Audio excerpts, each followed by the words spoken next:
shit. You niggas run to IG for inspiration, cause your immediate circle ain't good for shit but hating. How you hustling just to get complacent? We never settle, run these bitches then we pick replacements. About my money, niggas more concerned with getting famous and putting fake jewelry on layaway and missing payments. Hopping out of foreigns with a lot of miles, trying to fool these bitches think they don't know they body. Right. I got a mama Right. that's getting older. You know, I got brothers and sisters that I ain't seen, like, at one point I hadn't seen for years. Right. You know what I'm saying? Right. It's like, this ain't life. Yeah. You know, so then when I'm making decisions for my own sake, like people not agreeing with it, and obviously, like I said, like being in the NBA, being the only Mexican who won a NBA championship, like all this shit is being like reported and journaled, like it's all on the internet. So, and I ain't the type to like go and argue on the internet and like say my piece. Like there's a lot that I'm gonna say when I'm done playing, and I'm gonna just wait till I'm done playing, because at the end of the day, like I just don't need that shit in my life right now. Right. But like I ain't really corrected it and gave my narrative yet. You know, now they're gonna see a little bit of it, but like I just leave it for what it is. Like at the end of the day, I'm here to do a job. I'm here to do a job, and I'm here to get the money ultimately, because I love this game, but this shit is a job. You know, so it's been a little tough, you know, but I moved past it and I just focus on the love now.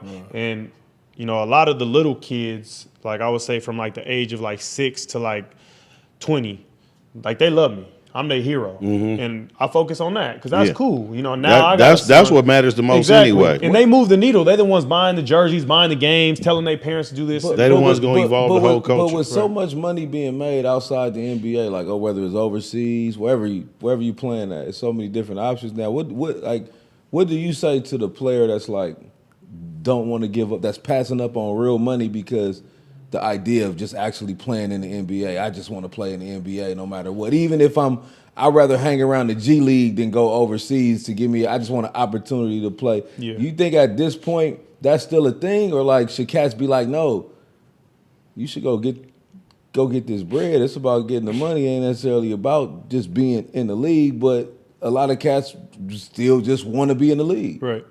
I think it depends on your situation, right? And I'll use myself for an example. Like I passed up on a lot of money the last 2 years going to the G League. I mean, I passed up on a lot of money. Right.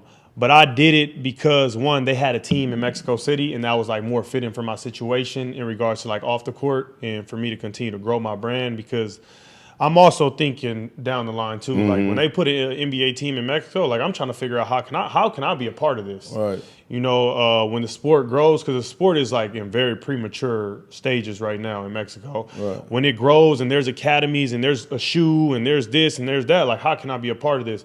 So the first year I went, which was not this season, the last season I went for that sole reason. Then I got called up to the Kings.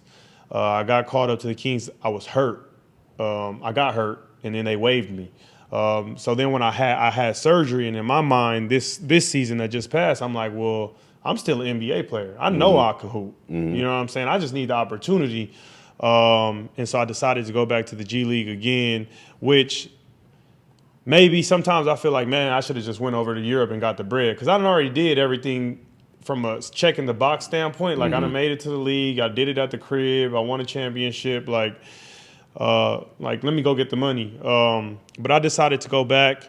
And so I think it's just depending on your situation. Like I said, for me, Mexico was a little, because I could get money off the court. So I could subsidize it a little bit and make it make sense. Right. Whereas opposed to the random player, I don't say the random player, but the guy who got waived by Portland, who's from, I don't know, Iowa, he can't go to Mexico City and, you know, take advantage and get all this money off the court, but I can. So it made a little bit more sense for me to do that. Right.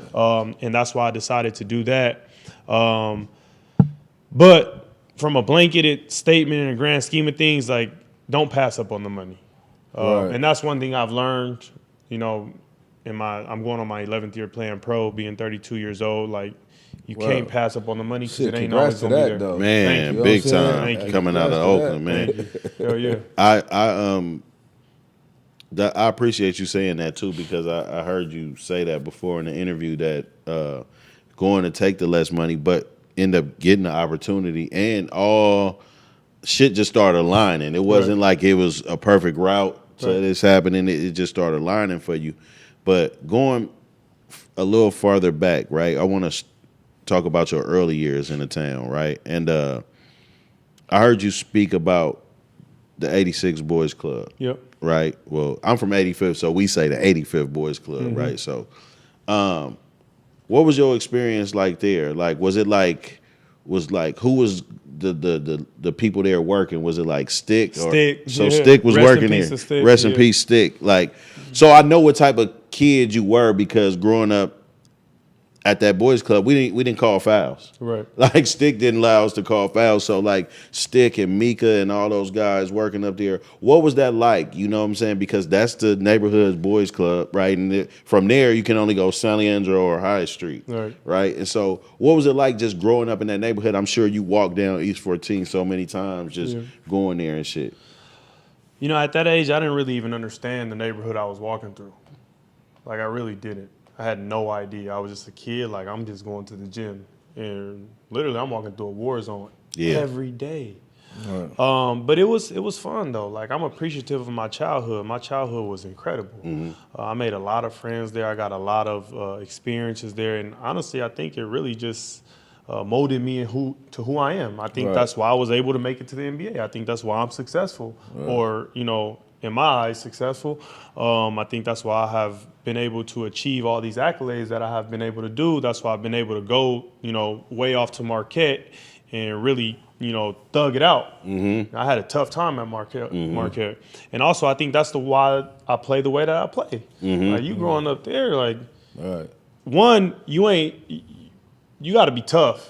Two, like, you got to pick and choose the fouls you call, because if you call a foul, ain't no foul. Exactly. And now it's like, what you going to do? What you going to do? What you going to do? You know what I'm saying? So I'm always cognizant of things like that.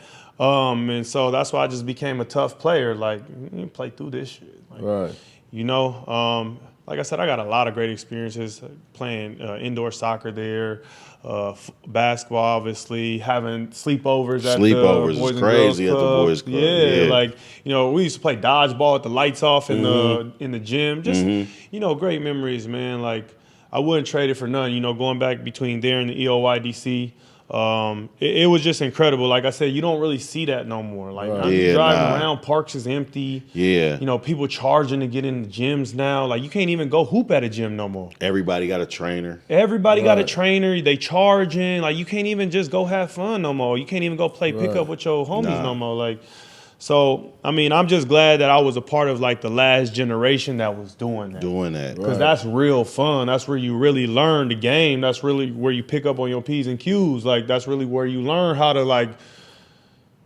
am I going to fight or am I going to try to wiggle my way up out of this? Like, you know what I'm saying? Like, am I going to let him call me a bitch? Or, like, am I going to knock him out for calling me? You know what I'm saying? Like, that's really where you learn how to make decisions on the fly and really, like, learn about yourself and who you are. So I'm just happy that I got those experiences. You spoke on this too. You know what's crazy is his story is like kind of just your story and Draymond's is real similar in like a lot of things because he spoke on not really being heavy on AAU like that, right? And that, you know, he played, of course, because you play when you're around, but you spoke of going to like tournaments in Reno and Vegas and that type of stuff, but it wasn't like, and of course you played for the Rebels eventually, but talk about coming up through all that, like, but like Oakland Stars, because you was like, look, he know I love that. Oh, don't nobody know about Oakland Stars, Oakland Stars, yeah. Man, wow. I really want to give a huge shout out to Pele Martin and Stephanie Sanders Martin. I'm not sure what name she uses exactly, but like my best friend in middle school was Stephen Sanders. His stepdad, Pele Martin, was the coach of Oakland Stars, and they really took me in. And I don't really talk about Oakland Stars a lot because there's not a lot to talk about. And not that I'm trying to take away from the experiences we had. It's just like that time of my life was such a blur. Like I was kind of all over the place in my life at that time. But they really took me in. That's when my mom first moved to Castro Valley. I was in 6th grade or 7th grade. My mom moved to Castro Valley, and I was going to Montera still. Oh, so you went to Castro Valley High then? Yeah, I went to Castro Valley High. Okay. Yep. Okay. And they lived over in the Hunnits. And we used to practice at Montera at 7 a.m. Right. Mind you, my mom is a single mom. I got 3 siblings. My little sister, my little brother, my older brother go to Castro Valley. Like, You look like you went to Montera though. yeah, I went to Montera for sure. Yeah, I'm Montera Toro. But it was no Montera, way. right? Montera. You don't look like you went to Montera. We used to practice at 7 a.m. and there's no way my mom was taking me from Castro Valley to Montera, coming back to Castro Valley, then to go work in Hell downtown no. Oakland. Fuck no. You know, so I would stay at their house for 3-4 days at a time just so I could make it to practice. And I'm appreciative now that I'm an adult and I got my own crib and I got my own family and my own son. Like, I'm like, damn, for them to open their doors to Taking me, in another they boy. taking in another young man. You know, that's a whole nother meal. Like, Right. they Yeah, feed right. me all, you know, everything. Niggas And- that hope be hungry too. right, and they never, ever, Right. ever made me feel like I was an extra or an Yeah, outsider. yeah, Like, they really yeah. showed me love, and so that's really where I really gained like that real camaraderie and that real like, Right. you know, where your teammates can be family. Like, that's really where I really learned that at. And so that was a great experience. We ended up transitioning into DBC, I think, which, you know, I got a lot of people that, you know, a lot of those guys are either dead or in jail. Right. DBC was real trench. Those was real trench babies hooping at Frick. We sure. practicing, we fighting, we getting into team fights with sure. teams, all type of shit, like crazy shit. Like shit. Is that if- Raheem? Who's the coach for DBC? John Benson. John Benson. John, damn. Shout out to John. Was Frick the grimiest junior high school in Oakland? At one point. As far as I know, During that time. yeah. At one point. During that time. Yeah, Well, his point is not necessarily your point. But it was a long time. Shout out to Calvin Criddle. That for a long time it was fucked up. But Frick, Havens Court, and King probably all I went had to their Bret era. Hart. Frick used to pull up to Bret. I'm like, how you niggas get here? Everybody had cars. It was How you 18 in the niggas 8th get grade. Yeah. So between Castro Valley, 90, everybody keep hitting me into, because we used to be on 98th and Mac, and everybody was telling me you stayed over there for a hot second. Yeah, I did. How old was you when you was in the condos? Damn, bro, we moved a lot. I lived on 95th. From 95th, we went to 102nd. Or no, from 95th, we went to Brookfield, I think. From Brookfield to 102nd, 102nd to 98, 98 to 104th, 104th to Sally Andrews in the Castro Valley. So your mom y'all wasn't leaving the DB. Y'all finna stay at that area. Y'all wasn't get up out of there. My mom really down with it. She still ain't trying to leave. I'm I'm begging her to gonna leave. keep it real, bro. I met your grandma at the grocery store random. Like, I don't know why I meet people in the grocery store. I met G-Eazy mom in the grocery store. But I met your grandma in the and this is before you made it to the league. Okay. And she was like, you know my grandson? Like, she was thugging. Like, she was aggressive. Like, you know my grandson? I didn't say shit about basketball. I don't know why she asked me. Right. Like, she just picked me, right? And just, like, she said your name. And I was like, damn, I heard that name, right? I didn't know who you was. And she was representing, she's like, no, he's going to the NBA. And I was like, okay, all right. Like, that was just random as hell. Right. And I think it was, it might have been 2020. Okay. So it was pandemic or right before or Okay. around pandemic time. Okay. But that was, and I never forgot that shit. So when I was rooting for you extra hard because I go out to Santa Cruz too. So I was rooting for you extra hard because I'm like, I met his grandma. She a real one. Like, you know what I'm saying? Like, she really with the shit. For like, sure. you know what I'm saying? So yeah, I know anybody, and that's another thing too.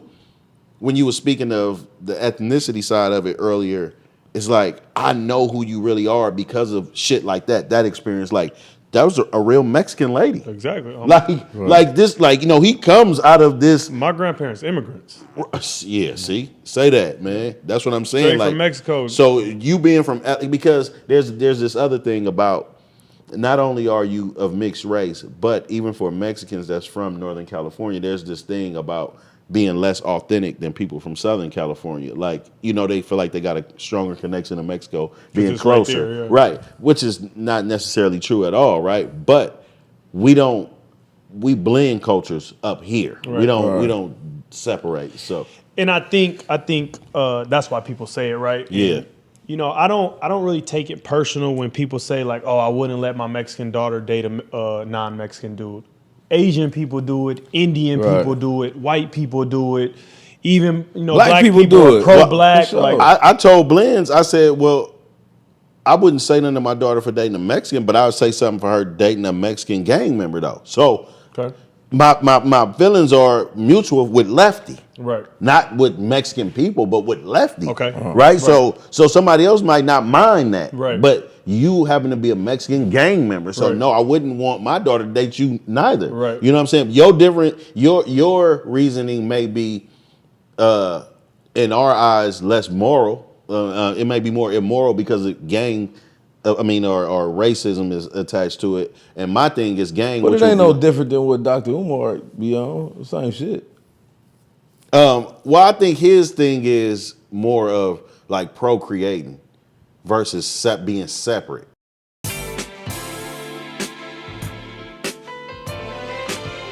Shit. You niggas run to IG for inspiration, cause your immediate circle ain't good for shit but hating. How you hustling just to get complacent? We never settle. Run these bitches, then we pick replacements. About my money, niggas more concerned with getting famous.